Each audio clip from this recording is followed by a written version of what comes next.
और आप देख रहे हैं इलेक्शन पर आधारित हमारा नंबर 1 न्यूज बुलेटिन यानी सरकार। मैं हूं आपके साथ राहुल सौमित्र। खबर भोपाल से है। आज आपको बता दें कि चाहे भोपाल हो यानी मध्य प्रदेश हो, चाहे छत्तीसगढ़ हो, आज नामांकन का आखिरी दिन है। यानी नामांकन दाखिल करने का आज आखिरी दिन है। और ये दो तस्वीरें हमने आपको स्क्रीन में जो दिखाई है, बल्कि आप देख भी रहे हैं, आज ये दोनों दिग्गज यानी एक तरफ सीएम शिवराज सिंह चौहान भोपाल से बुधनी जाएंगे और इनका ये विधानसभा क्षेत्र है, यहीं पर अपना नामांकन दाखिल करेंगे। और दूसरी तस्वीर जो आप देख रहे हैं ये सीएम भूपेश बघेल की है और आज नामांकन के आखिरी दिन ये भी अपना नामांकन दाखिल करेंगे। पाटन विधानसभा से चुनाव लड़ रहे हैं।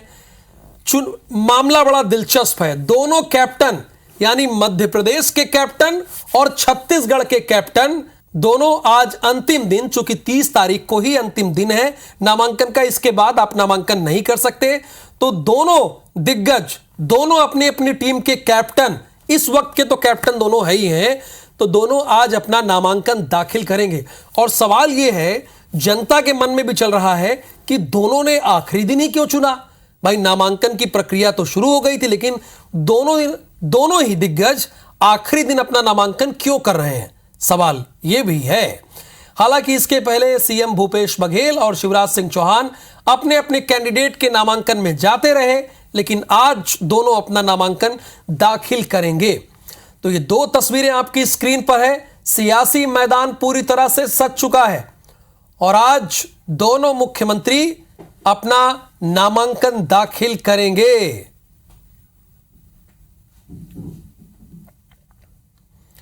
तो आखिरी दिन दिग्गजों का नामांकन है, इधर दोनों चीफ मिनिस्टर अपना नामांकन दाखिल करेंगे, तो दूसरी तरफ आज कई दिग्गज और भी अपना नामांकन दाखिल करेंगे। लेकिन नजर तो दोनों मुख्यमंत्रियों पर होगी। वर्तमान में मुख्यमंत्री मध्य प्रदेश के शिवराज सिंह चौहान हैं, वो आज अपना नामांकन दाखिल करेंगे बुधनी विधानसभा से। वर्तमान में छत्तीसगढ़ के चीफ मिनिस्टर भूपेश बघेल है, वो भी अपना नामांकन दाखिल करेंगे। वो पाटन विधानसभा से चुनाव लड़ रहे हैं, कांग्रेस के आधिकारिक प्रत्याशी हैं। जैसा कि आप जानते हैं, मैंने बोला ही कि दोनों राज्यों में मुख्यमंत्री आखिरी दिन अपना नामांकन भरेंगे और आज आखिरी तारीख है। सीएम शिवराज सिंह चौहान नामांकन अपना दाखिल करेंगे। दोपहर 2 बजे नामांकन पत्र दाखिल करेंगे शिवराज सिंह चौहान। सीएम भूपेश बघेल दुर्ग में अपना नामांकन दाखिल करेंगे, चूंकि दुर्ग जिले की ही एक विधानसभा पाटन से वो चुनाव लड़ रहे हैं, जैसा कि वो यहां से लड़ते आ रहे हैं, उनकी परंपरागत सीट है। छत्तीसगढ़ मध्य प्रदेश में आज नामांकन की आखिरी तारीख है, यानी अब धुआंधार प्रचार शुरू हो जाएगा, क्योंकि 30 के बाद समय बड़े कम बचेंगे। महज अगर मध्य प्रदेश की बात करें तो अब केवल 15 दिन है, और यानी इस आधे महीने में जो बढ़त बना लिया वो जीत की ओर एक कदम भी बढ़ा देगा। हालांकि छत्तीसगढ़ की 20 विधानसभा सीटों की बात करें तो यहां पर 15 दिन भी नहीं बचे हैं।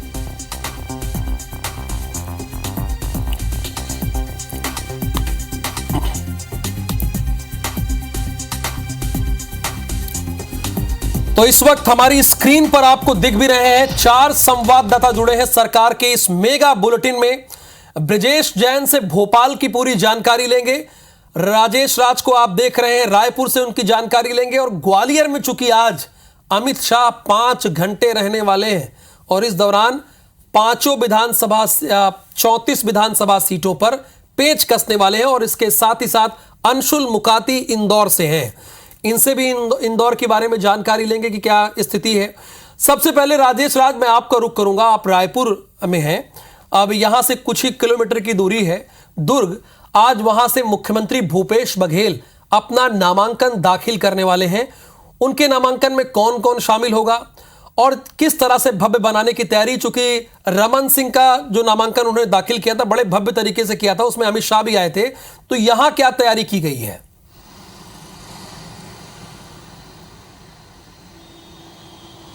देखिए, मुख्यमंत्री भूपेश बघेल अब तक जितने भी प्रदेश के कद्दावर नेता रहे उनके नामांकन रैली में शामिल हुए, यानी अपने आप में वो खुद ही कद्दावर है।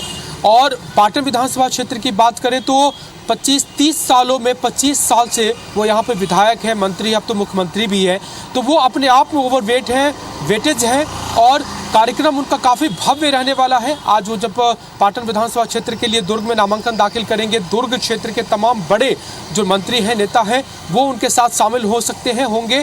और आज प्रियंका गांधी भी है छत्तीसगढ़ में, हालांकि वो उनकी रैली में अभी तक कार्यक्रम ऐसा आया नहीं है कि वो उनके नामांकन रैली में शामिल हो रही है, लेकिन वो चूंकि हैं यहाँ पे और 12:30 बजे पहुँच करके थोड़ी ही दूर वहाँ से है जो बालोद की तरफ है, वहाँ पे वो शामिल होंगी, डोंगरगढ़ की तरफ, गढ़ की तरफ, और उसके बाद बिलासपुर आएंगे, तो संभावना है कि वो भी शामिल हो सकती है। बल्कि आधिकारिक तौर पे इसकी घोषणा नहीं की गई है, लेकिन अपने आप में प्रदेश के मुख्यमंत्री का नामांकन दाखिल करना, वो भी नामांकन तिथि के आखिरी दिन, तो निश्चित रूप से कुछ ना कुछ बड़ा है और बड़ी जनसंख्या रहेगी, बड़ी जो सपोर्टर की भीड़ है वो काफ़ी बड़ी रहने वाली है।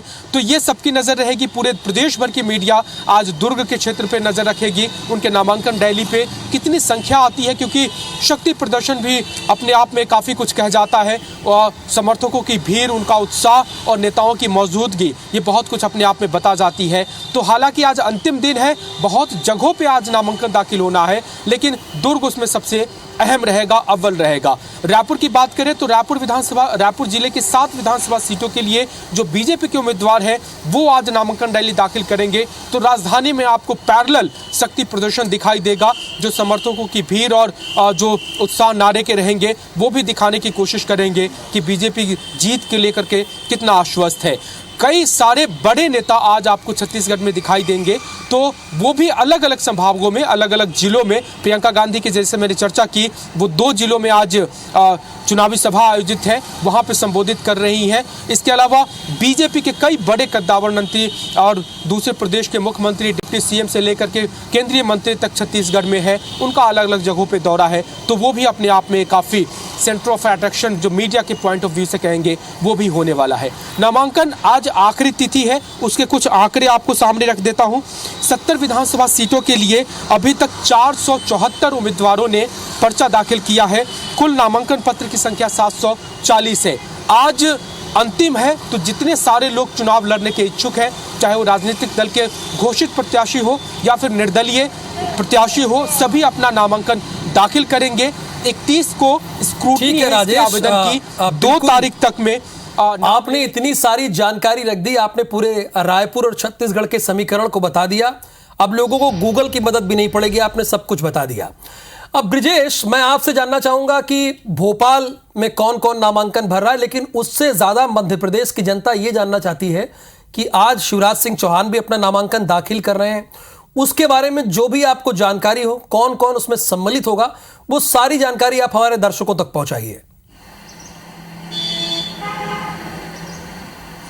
बिल्कुल, देखिए, बुधनी में 2 बजे मुख्यमंत्री शिवराज सिंह चौहान नामांकन दाखिल करेंगे। उनके साथ उनका पूरा परिवार रहेगा, दोनों बेटे रहेंगे, पत्नी रहेगी और भी घर नाती रिश्तेदार रहेंगे, और इसके अलावा खास जो नेता हैं, उनके समर्थक हैं, वे मौजूद रहेंगे। इसके अलावा बुधनी के स्थानीय, जो सीहोर जिले के स्थानीय विधायक प्रत्याशी हैं, सांसद हैं, वो उसमें शामिल रहने वाले हैं। विदिशा के सांसद रमाकांत भार्गव भी मौजूद रहेंगे।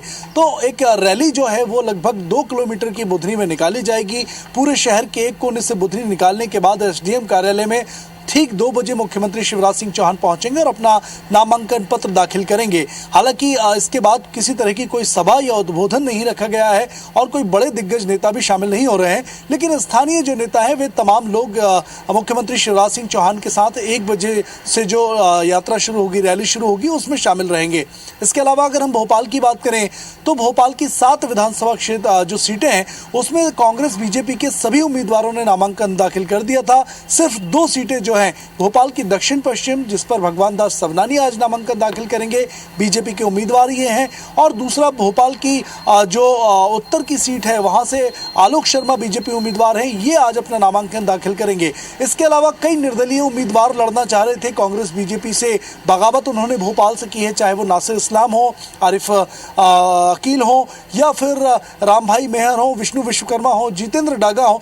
बीजेपी कांग्रेस के इन तमाम लोगों ने जो बागी थे अभी तक नामांकन दाखिल नहीं किया है। तो देखने वाली बात यही होगी कि क्या ये दिग्गज बीजेपी कांग्रेस की मुसीबतें बढ़ाएंगे और क्या वाकई अपना नामांकन दाखिल करेंगे। जी बिल्कुल ब्रजेश, ऐसा लग रहा है कि ये सभी आखिरी तारीख को ध्यान में रखे थे और आखिरी दिन ही नामांकन करेंगे। तो इस बीच एक खबर है, इंदौर और ग्वालियर में मीटिंग लेंगे आज अमित शाह। संभागीय कार्यकारिणी की बैठक लेंगे अमित शाह, नेताओं को जीत का मंत्र देंगे। इंदौर में करेंगे कुछ बड़े नेताओं से मुलाकात भी।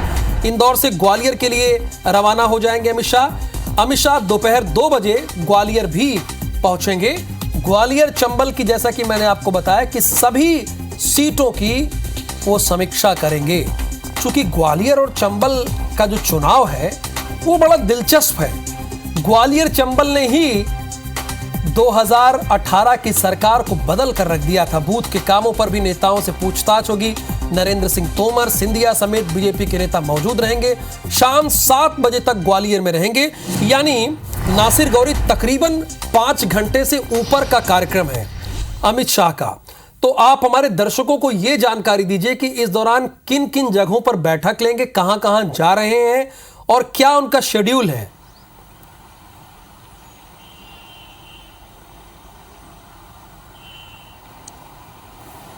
देखिए राहुल, एक ही लोकेशन है जहां पर उनका 5 घंटे से ज़्यादा बैठक चलेगी। दोपहर 2 बजे वो ग्वालियर के एयरपोर्ट आएंगे और एयरपोर्ट से सीधे एक निजी होटल है वहां पर पहुंचेंगे। वहां 2:30 बजे से ये बैठक है वो शुरू हो जाएगी और लगभग 6:30 बजे तक बैठक ये चलेगी। इसमें ग्वालियर चंबल संभाग के लगभग 250 से ज़्यादा कार्यकर्ता है वो रहेंगे, प्रत्याशी रहेंगे, जिले के प्रभारी रहेंगे और उनसे 1-to-1 बातचीत की जाएगी। और उन 15 ऐसे बिंदु तैयार किए गए हैं जिस पर अमित शाह बातचीत करेंगे और उसमें क्या वीक पॉइंट है, बूथ लेवल का भी जो कार्यकर्ता है उससे तक संवाद किया जाएगा। तो आप समझ सकते हैं कि कितनी गहरी रणनीति के साथ बीजेपी इस बार चुनावी मैदान में, और उसकी मॉनिटरिंग पूरी जिम्मेदारी अमित शाह ने अपने हाथों में कमान में ले ली है।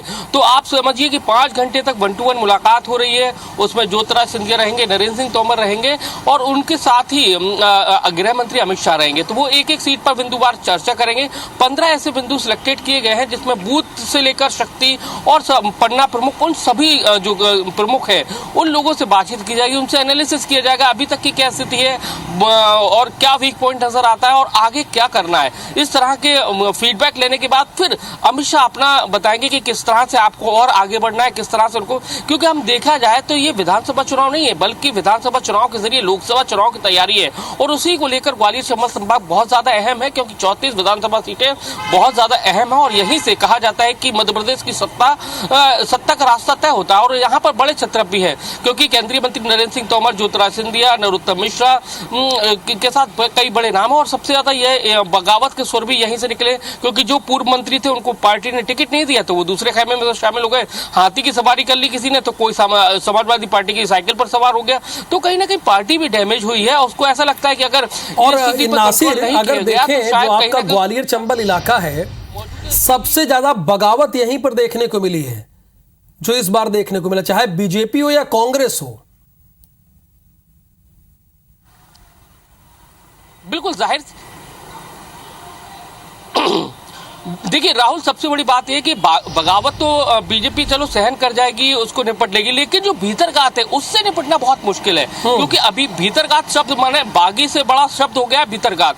अगर इस शब्द से निपट लिया, इस रणनीति से निपट लिया तो समझो बीजेपी यहाँ पर बहुत बड़ा गेन कर सकती है क्योंकि सबसे बड़ा गैप जो हो रहा है, ज्योतिरादित्य सिंधिया के जो समर्थक है वो कांग्रेस से बीजेपी में आए, हालांकि पार्टी के प्लेटफॉर्म पर तो एक साथ होने का दावा करते हैं लेकिन कहीं ना कहीं उनके मन में मुटाव है। मूल जो बीजेपी के कार्यकर्ता है उनमें और सिंधिया समर्थकों में आज भी तालमेल नहीं बैठा है क्योंकि सिंधिया समर्थकों के इस बार कई सारे टिकट कटे हैं, कुछ को मिले भी है लेकिन कटे वाले नाराज जरूर हैं, बहुत ज्यादा नाराज हैं। ग्राउंड रिपोर्ट ऊपर से आपको सब कुछ भले अच्छा दिखे लेकिन ग्राउंड रिपोर्ट हमारे संवाददाता नासिर गौरी आपको बता रहे हैं।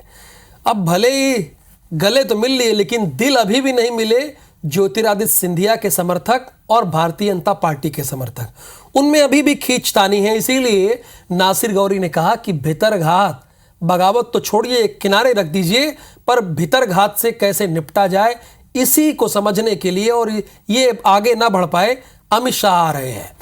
तो अंशुल मुखाती, कमलनाथ का दौरा आज बड़ा अहम है, कहां कहां इस दौरान जा रहे हैं वो, ये आप हमारे दर्शकों को बताइए। और भी आपके यहां जो पॉलिटिकल इवेंट्स हों जिन्हें नामांकन दाखिल करना हो उसकी जानकारी भी आप हमारे दर्शकों तक पहुंचाइए।